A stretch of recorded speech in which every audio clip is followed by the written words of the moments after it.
Hello my darlings, and welcome to Saturday the 27th of April. And I thought that this afternoon we would have a little bit of male fun with the Eiger Sanction by Trevanian. Yes, let's talk about this little nugget of joy. First published, I wrote some notes for you. First published on January the 1st, 1972 by Crown Publishings. The copy I have is from January the 1st, 1975 by Panther Books Limited. So, it's quite an old book. It's a lot older than me. It'll be 50 years. Wow, can you believe it? This book will be 50 years old next year. Exactly. I'm only 48. 2 years to go. Anyway, let's talk about the Eiger Sanction, shall we? It was written by Trevanian. I always get his name wrong. Trevanian. He's also known as Rodney William Whitaker, who was an American film scholar and writer who wrote several novels under the pen name Trevanian. We'll get this right today. Trevanian. Yeah, Trevanian. Yes. Whitaker wrote a wide variety of genres, achieved bestseller status, and published under several other names as well, including Nicholas Sear, Beno Le Cago,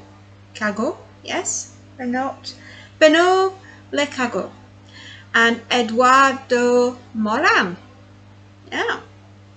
He published the non-fiction book The Language of Film under his own name. Between 1972 and 1983, 5 of his novels sold more than 1 million copies each. He was described as the only writer of airport paperbacks. Obviously, you get to the airport, you need something to read while you're there. 272 pages. It's not going to take you long. Oh, you can have a cracking read, definitely. Yeah, so he was the writer of airport paperbacks, to be compared to Emile Zola, Ian Fleming, Edgar Allan Poe, and Geoffrey Chaucer. He had been compared to all of them. Whitaker adamantly avoided publicity, didn't want anyone to know it was him. He did that for most of his life. His real name was a closely held secret for many years. The 1980 reference book 20th Century Crime and Mystery Writers listed his real name in its Trevanian, I will get this right, Trevanian entry. Yes, he was quite the guy. Yeah, Rodney. I can imagine why you wouldn't want everyone to know that your name was Rodney. No, I'm only teasing. To all the Rodneys out there, Rodney is a fantastic name.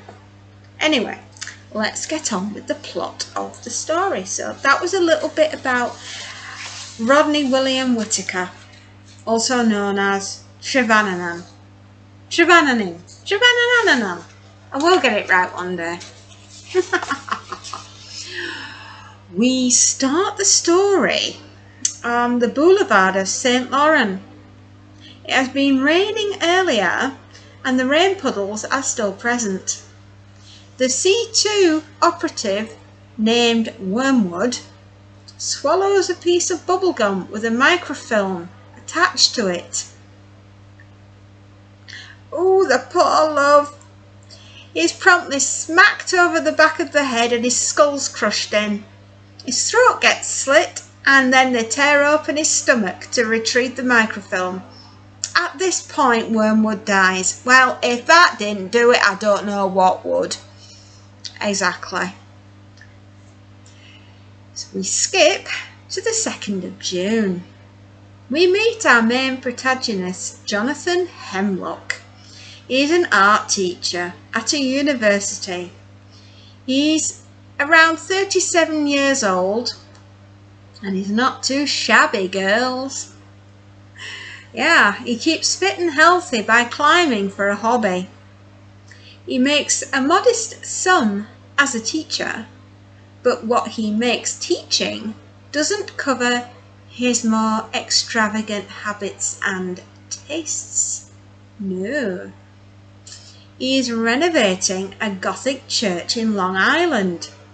Expensive real estate, as we all know. His tastes involve and include only the very best Italian marble. Yeah, super rare woods. Crystal from Vienna. Oh, you can see it, can't you? Yeah. He is a very spendy kind of guy. But with him having such extravagant and exquisite tastes in many, many things, he's also really into his artwork. And he's building his own little empire. Monet, Cézanne, Van Gogh, Manet, Seurat, Degas. You get the image. They're all hidden in his home. Like any other collector, he's never ever satisfied. And when a Pizarro becomes available, he is willing to do anything to own that piece of artwork. Oh yes, it will be mine. Reference to Wayne's World. No, I'm just pinching it. Now, most people would pick up a second job to pay for it, wouldn't they? Not our Jonathan. Not our Jonathan. No, no, no. If he wants the Pizarro, then he will have to use his former military training and do some assassination work. You gotta kill to pay the bills. Oh yeah, that's how Jonathan rolls. When he is in need of an extra bit of cash, he gets in touch with his C2 organisation manager. Jonathan in particular is used to avenging spies who are being killed in the line of duty. The head of this organisation, his boss, the guy that organises everything, is an albino called Dragon. Yeah. Dragon has to keep his office in near complete darkness due to his terrible affliction and condition. Any light can be disastrous for his condition. Jonathan and Dragon, between the two of them, the negotiations are ruthless. Jonathan trying to get as much money as possible, and the Dragon trying to make sure he never pays him enough. Jonathan, on a side note, loves beautiful women and good whiskey. What man doesn't? And fine art. They are all desirable to collect. He likes to keep women at arm's length to avoid complications. That is until he meets Jem. Jem is beautiful. She's smart, she's witty, she's sexy, she's everything Jonathan wants. And she betrays Jonathan in the most terrible way. She really does. Her actions ensnare him further under the control of the Dragon. He has to take on one final job that could kill him. Jonathan He used to be an avid climber when he was younger, but it's been years since he's done any serious climbing. When C2 manages to get him onto the team, when Dragon gets him onto the team climbing the Eiger, it's so that Jonathan can determine which of his fellow climbers is the target to be eliminated. He has to find his old friend Big Ben to get himself back into shape. As an added part to this plot, Jonathan had tried to scale the Eiger twice before when he was a lot younger, and he failed both times. So this is quite a personal quest as well for Jonathan.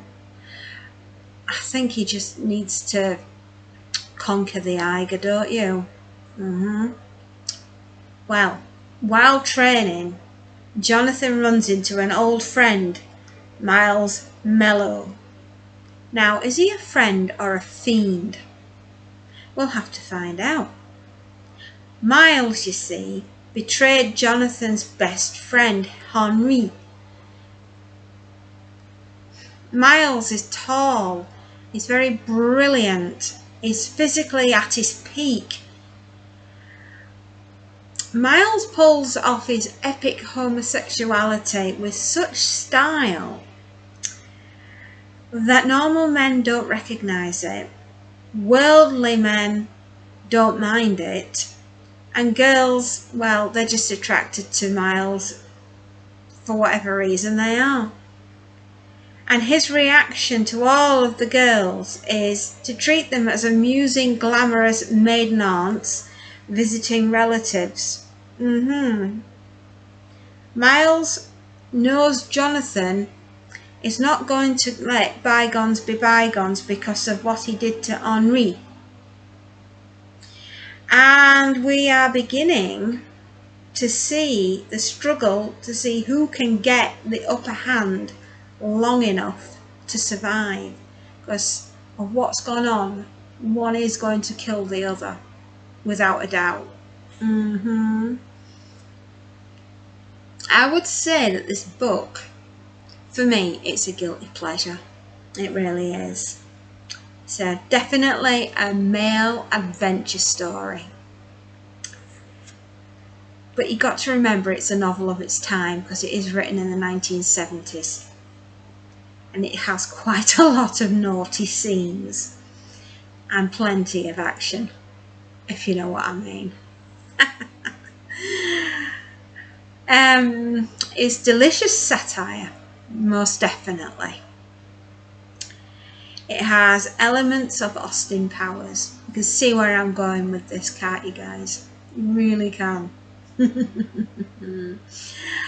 We have such characters as Jonathan Hemlock, Usaris Dragon, Jemima Brown, Clement Pope, and some of my absolute ding-dong favourites.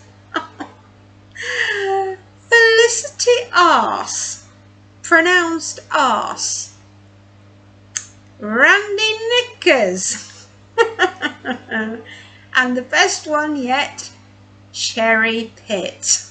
Oh, I'm sorry, these names are just so funny. You can see why it's got connotations of Austin Powers. It is very sharp, it is very, very witty, and it has intelligent writing. The comments are wry, and it has very dry humour. I would dare to say that parts of this book will have you laughing out loud. The sense of understated irony is extraordinary. The relentless verbal assault on the government and the government's ineptitude, especially the CIA, is funny as hell. This is definitely a satirical spoof on a spy novel. Trevanian. attacks the CIA by calling it the C2. All the males in this novel are absolutely over the top male sexuality. It makes it a very fun read. Boys, if you need a physical boost, then this is the book for you. Definitely, you are going to love it. It's just absolute fun from start to finish. It's a spoof of a spy novel. It's definitely a fun take on the genre. It's just not meant to be taken seriously. I'm sure there are people out there that have read it and thought, my God, is this how the spy world works? Yes and no. Yeah, it's definitely a fun take. Get yourself a copy, sit down, enjoy the hell out of it. It is a ton of fun. There's lots going on. Read between the lines. The double entendres are amazing. The fun that it pokes at itself, at the spy industry, the names alone. Cherry Pits. Rounding, I'm so sorry. They are hilarious. Absolutely hilarious. And I absolutely adore a spy spoof. It was made into a film. It did star Clint Eastwood. I think Clint played it quite straight. But if he'd have given in to a little bit of how Trevanian had written the character, we would have seen a very early adaptation of Austin Powers. In fact, Mike Myers, if you were ever thinking about remaking this film in the nature in which it was written, because I think the book is better than the film, although the film is fantastic. I just think if the film had been done the way the book had been written, you would have seen your first incarnation of Austin Powers, and I just think that would have made it even funnier, and it would have gone from being a very not as much a macho action film. It would have had the macho action in the film, but it would have had all the humour and all the mickey taking that the book does in the film as well. And I just think that would have been maybe a better adaptation, but that's just my opinion. That is just my opinion. I do think it is a cracking read, and it is a lot of fun. Yeah, pour yourself a really nice Scottish whiskey, grab yourself a fine looking woman and settle down to read a very so macho, it's gotta be so macho. Yep, this book, that will do it. Yep. I wanted to burst into song like Maria von Trapp of Climb Every Mountain. But I don't think I would have done it much justice. I think, guys, you want to be Jonathan Hemlock. You really do. He gets the birds, he gets the booze, and he gets to kill to pay the bills for his artwork. I mean, you know, what an existence, what a life, what a fantastic novel. It's just a lot of fun. You're really gonna enjoy it. Yeah, I would give this a solid 8 out of 10. 9 out, yeah, no, we'll raise that. 9 out of 10 for fun. Can't take it seriously. The way it pokes fun at all the Central Intelligence Agency organizations is just hysterical. You're going to absolutely adore it. And I'll say what I always say, my darlings, on this beautiful Saturday afternoon. Happy readings, darlings, and enjoy. And really do enjoy this book. It is a ton of fun. The characters are unbelievable. And gosh, for a climbing novel and a spy caper, yeah, well done. It's a ton of fun. So happy readings, darlings, and enjoy. Bye bye.